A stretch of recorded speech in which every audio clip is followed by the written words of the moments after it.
بیری کے پتوں سے علاج.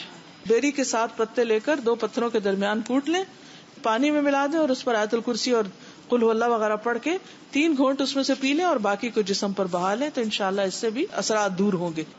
فتح الباری میں اس طریقے کو بتایا گیا. لیکن شعبدہ بازوں کے پاس اور عاملوں کے پاس جا کر غلط طریقوں سے علاج نہیں کرنا چاہیے. حرام چیزوں کے ساتھ علاج نہیں کرنا چاہیے. تو حرام چیز پی کے یا کھا کے, اور جادو کا علاج جادو سے کرانا جو ہے, یا کاہنوں کے پاس جانا, عراف کے پاس جانا, یہ پتہ لگانے کی کوشش کرنا اچھا کس نے کیا ہے, کیا ہوا, اور وہ غلط باتیں بتاتے, اپنے بہن بھائیوں کے نام بتا کے لڑائی ڈلوا دیتے. اتنا تو جادو سے نقصان نہ ہوا جتنا غیب کا علم معلوم کرنے سے نقصان ہوا اور انسان کا ایمان گیا.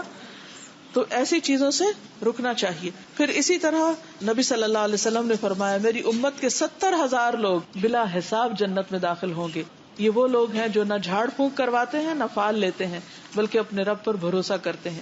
ایسے کاہنوں, نجومیوں, عرافوں کے پاس نہیں جانا چاہیے, کیونکہ ان کے پاس جانے سے نبی صلی اللہ علیہ وسلم نے فرمایا, جس نے کسی نجومی کے پاس جا کر اس سے کسی چیز کے بارے میں سوال کیا کہ مثلا مجھ پہ کس نے جادو کیا, اس کی 40 رات کی نمازیں قبول نہ ہوں.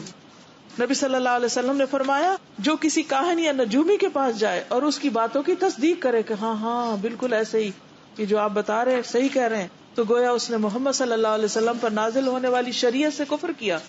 اللہ تعالی ہم سب کی حفاظت فرمائے ایسے تمام شر سے اور شرارتوں سے. لیکن یہ ہے کہ خاص طور پر ہمیں اللہ تعالیٰ کی حفاظت میں رہنے کے لیے اللہ کی طرف رجوع کرنا چاہیے. آپ ان اذکار کی صبح و شام خود بھی پابندی کیجیے اور دوسروں کو بھی پڑھنے کے لیے کہیے. اللہ تعالیٰ ہم سب کو ہر طرح کی ناگہانی مصیبتوں, پریشانیوں اور ہر طرح کے خوف سے نجات عطا فرمائے. آپ سب کے لیے دعائیں اور نیک تمنائیں. السلام علیکم ورحمۃ اللہ وبرکاتہ.